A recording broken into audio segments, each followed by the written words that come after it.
How did Paul use the divisions of the Jewish sects to his advantage in Acts 23? This is the question we seek to answer today as we continue our verse-by-verse study of the book of Acts on Walking Through the Bible. Today we're going to be discussing Acts chapter 23, verses 1 to 10, but before we do that, let's read the passage. If you have a Bible with you, turn to Acts chapter 23, verse 1, but if you don't have a Bible, don't worry, just follow along with us on the screen. The version that we'll be reading from is the New King James Version. So Acts chapter 23, beginning at verse 1.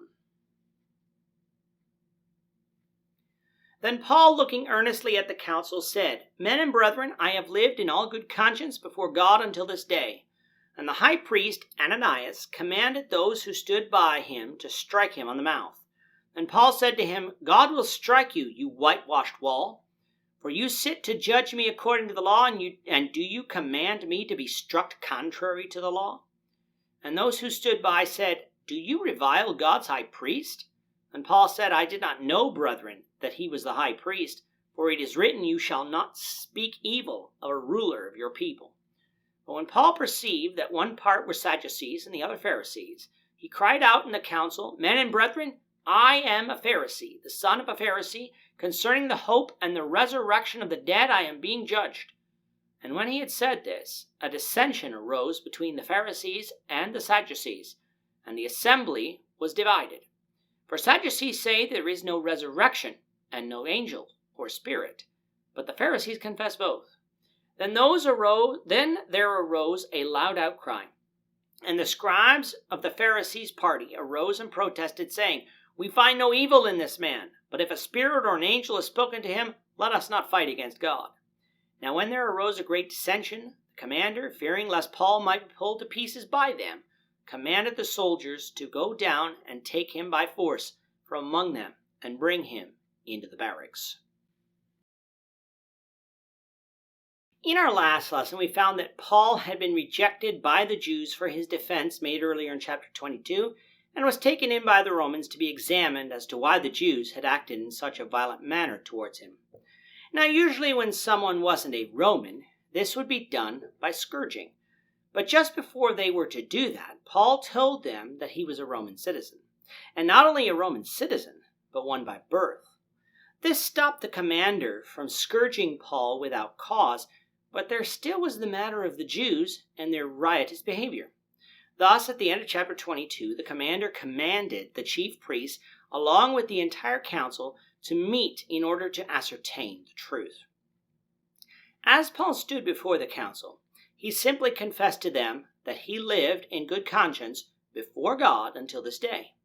This is something similar to what Paul would say in Philippians 3 verse 6, and what he is meaning is that his actions in the past have all been done in his attempt to follow the commands of God.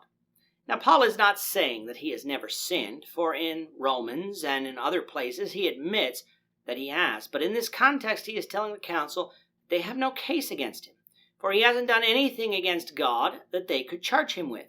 He did not bring a Gentile into the temple, and in preaching Christ, he was not condemning the law of Moses, for Christ came to fulfill that law.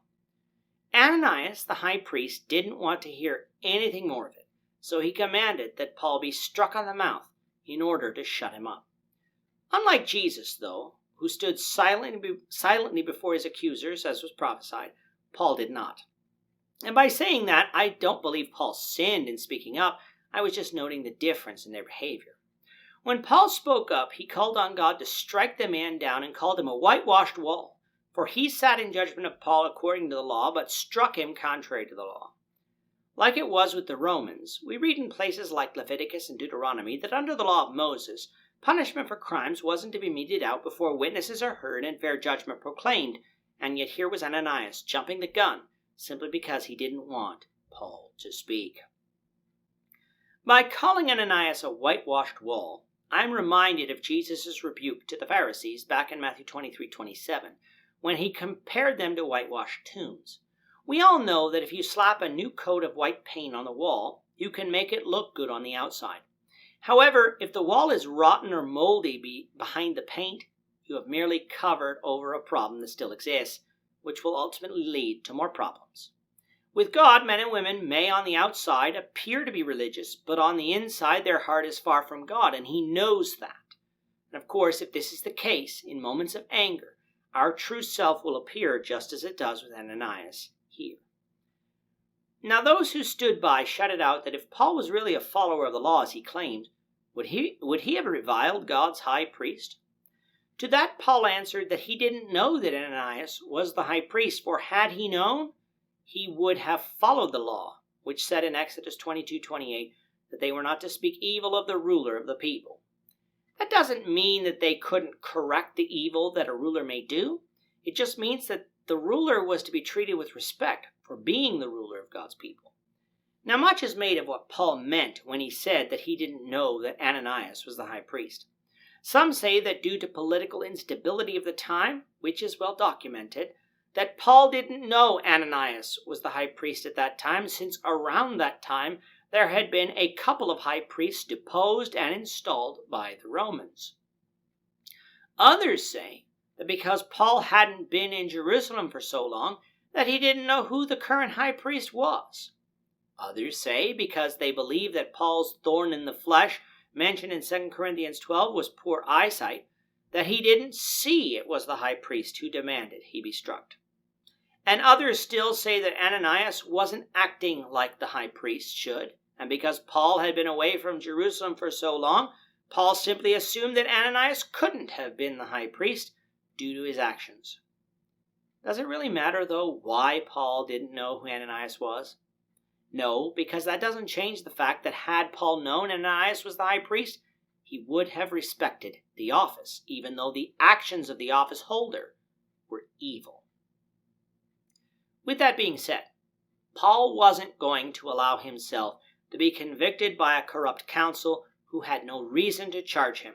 So, seeing that half those were present were Sadducees, who we know from not only here but in the Gospels as well, that didn't believe in the resurrection of the dead or angels or the eternal spirit, proclaimed that he was a Pharisee, which he formerly was, and was only being judged because of the hope he held concerning the resurrection of the dead. Paul's statement was true even if the Pharisees didn't fully agree with it concerning Jesus, for Paul was being held for preaching Jesus and the hope we can have through him, whom God raised from the dead. This caused a great stir among the council, because all of a sudden you had the Pharisees stand up saying they find no fault with Paul. They say that the reason they have made this judgment is because if an angel or a spirit had spoken to Paul, who were they to fight against God? However, I don't believe they were being sincere in this, for if they were, they would have immediately become Christians. They didn't, showing us that their response wasn't because of faith, but because of politics and sticking it to the Sadducees, who didn't believe in the resurrection of the dead. Was Paul doing something wrong here in causing this stir? No, he was simply pointing out a true fact. If that led to division on the part of others, that was not Paul's fault. It was theirs. But Paul did know exactly what he was doing in saying what he said, knowing that their division would likely result in him not being convicted falsely by this council. The dissension became so heated that the Roman commander commanded the soldiers to go down and take Paul by force so that he wasn't killed. The commander's plan had failed. He still had Paul, a Roman, under guard without a real charge to hold him on, but if he released Paul, it would lead to a riot. We'll discuss what happens next, the Lord willing, in the next lesson. With that, our time is up for today. The Lord willing, we hope you'll join us for tomorrow's discussion of Acts chapter 23, verses 11 to 22, as we continue our walk through the Bible, one verse at a time. Thank you for watching today's episode. We hope that you found it edifying and ask that you not only subscribe to our channel and podcast, but that you like and share this episode among your friends, so that the saving gospel of Jesus Christ can go out to the whole world.